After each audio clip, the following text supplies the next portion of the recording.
Stories about Dias B-1 bombers taking off on a new deployment and the ins and outs of maintenance work, but what about washing a B-1?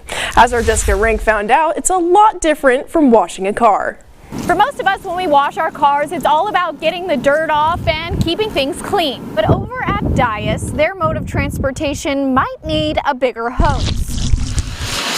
My first wash experience, it was like, what did I get myself into? Because on base, we're not just talking about a small four-door on the pavement, but a bomber that cuts through the sky. So the process, depending on how dirty the jet is, pretty much can take anywhere between 4 hours to 12 hours.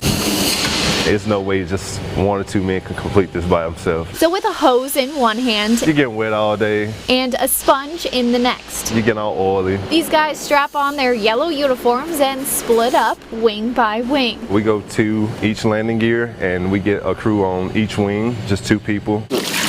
One kind of wash and one kind of just scrub, or they swap it vice versa.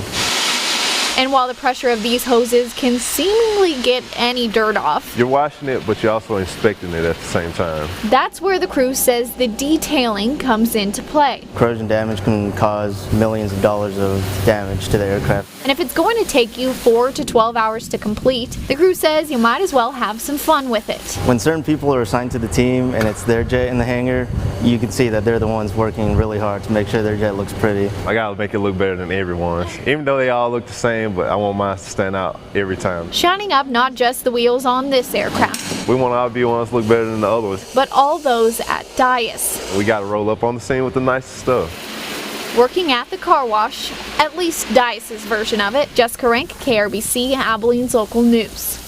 Thanks, Jessica. Crews say they wash each aircraft about once every 6 months.